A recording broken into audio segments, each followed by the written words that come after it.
Hello friends, அனைவருக்கும் வணக்கம். Welcome to my channel ஆச்சி மலர் கொடி. எல்லோரும் எப்படி இருக்கீங்க? நல்லா இருக்கீங்களா? சாப்பிட்டீங்களா? இன்றைக்கி உங்கள் வீட்டில் என்ன சாப்பாடு? இன்றைக்கி நம்ம சேனலில் எத்தனை முறை சாப்பிட்டாலும் சலிக்காமல் கேட்டு வாங்கி சாப்பிடுவாங்க இந்த சட்னி. ரோட்டு கடைகளில், சின்ன சின்ன ஹோட்டல்லலாம் இந்த சட்னி கிடைக்கும். இதை நான் இப்போ நம்ம வீட்டில் செஞ்சதுக்காக நான் கெட்டியாக செஞ்சு வச்சுருக்கேன். ஹோட்டலில் சின்ன சின்ன டீ கடைகளில், ரோட்டோரம் உள்ள கடைகளில் என்ன பண்ணுவாங்க, இந்த சட்னியை தண்ணியாக ஆக்கி ஊற்றுவாங்க. அப்படியே குழம்போல ஊற்றி சாப்பிடுவோம், அவ்வளோ ருசியாக இருக்கும். நான் அந்த சட்னி இப்போ நம்ம வீட்டிலே எப்படி செய்யணும்னு பார்க்குறேன். தக்காளி, வெங்காயம், புதினா சட்னி. இந்த சட்னி இதுக்கு வெங்காயம், வரமிளகாய், பச்சை மிளகாய், இஞ்சி, பூண்டு எல்லாத்தையும் ரெடி பண்ணி வச்சுட்டிங்கன்னா ஈஸியாக செஞ்சிடலாம். அதுக்காக ரெடி பண்ணி வச்சதெல்லாம் உங்கள்கிட்ட காமிக்கிறேன். கருவேப்பிலை ஒரு கை கொத்து, கொத்தமல்லி தழை, புதினா.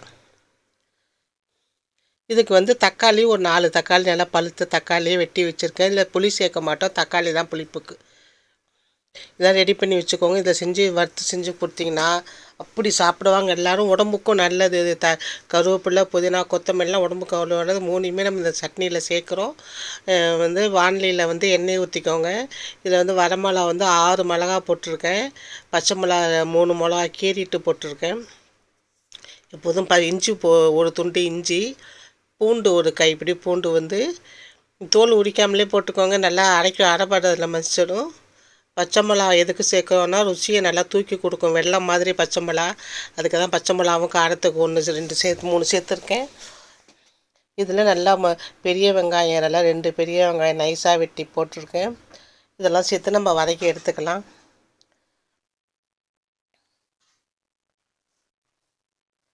இப்போ நல்லா அடுப்பு ஃபுல்லாகவே இருக்கட்டும். அப்போ தான் நல்லா வெங்காயம் சீக்கிரம் வதங்கும். இந்த சட்னி இட்லி, தோசையெல்லாம் தொட்டுக்கிட்டு சாப்பிட்ட சைடிஷாக ரொம்ப நல்லாயிருக்கும். தண்ணியாக ஊற்றுனீங்கன்னா நல்லா சாம்பார் மாதிரி ஊற்றி சாப்பிட்லாம். இதே கெட்டியாக வச்சிங்கன்னா ஃப்ரிட்ஜில் வச்சுருந்தா ஒரு வாரத்துக்கு வச்சு சாப்பிட்லாம். எல்லா சாதத்துக்கும் சைடிஷாகவும் சாப்பிட்லாம். இப்போ வெங்காயம் வதங்கிட்டு பாதி வெந்தால் போதும். அடுத்தடுத்து போடுறப்ப வெங்காயம் வெந்துடும். அடுத்து கீரை இதெல்லாம் கொத்தமல்லி எல்லாம் சேர்ப்போம், அப்போ வெந்துடும். இப்போ கருவேப்பிலை ஒரு வதக்கிட்டு இப்போ புதினாவை சேர்க்குறேன். அடுத்து கொத்தமல்லி தழை.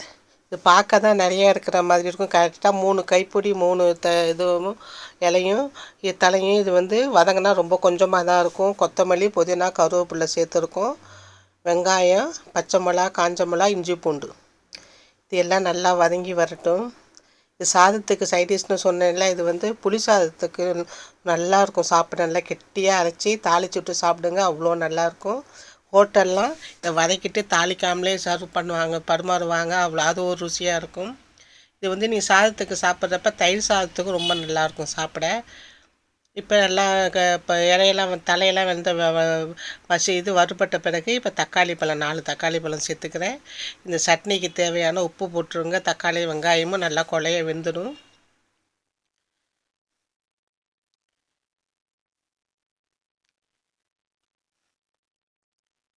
இப்போ இது நல்லா வதங்கிட்டு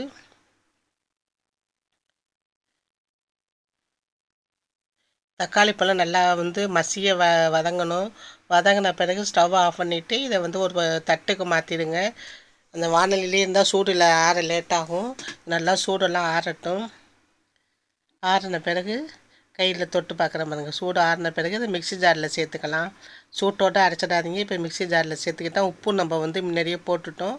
இப்போ நான் அரைச்சி கொண்டு காமிக்கிறேன் பாருங்கள். இதை முழுசாக அரைக்கக்கூடாது. இது மாதிரி கையில் தொட்டு பார்த்தீங்கன்னா அந்த இலை லெஸ்ஸாக தெரியுது பாருங்கள். கருவேப்பில்லை, கொத்தமல்லி, புதினா இலை அந்த பக்குவத்துக்கு 3/4 பக்குவம். அதாவது 90% அரைங்க. ரொம்ப மசியாக அரைச்சிட்டா அந்த ருசி மாறி போயிடும்.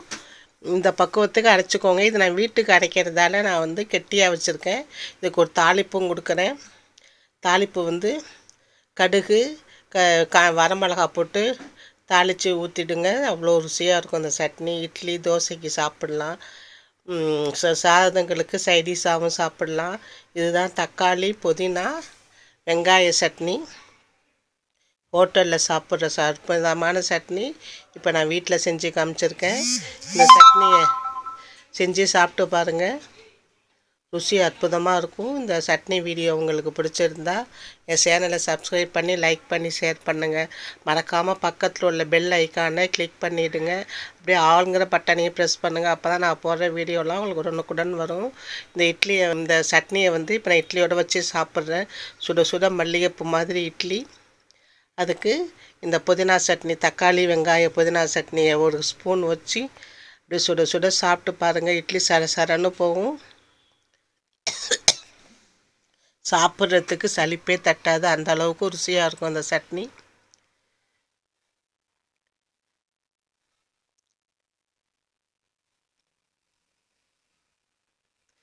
இந்த சட்னி வீடியோ உங்களுக்கு பிடிச்சிருக்குன்னு நினைக்கிறேன். தேங்க்ஸ் ஃபார் வாட்சிங். வாழ்க வளமுடன்.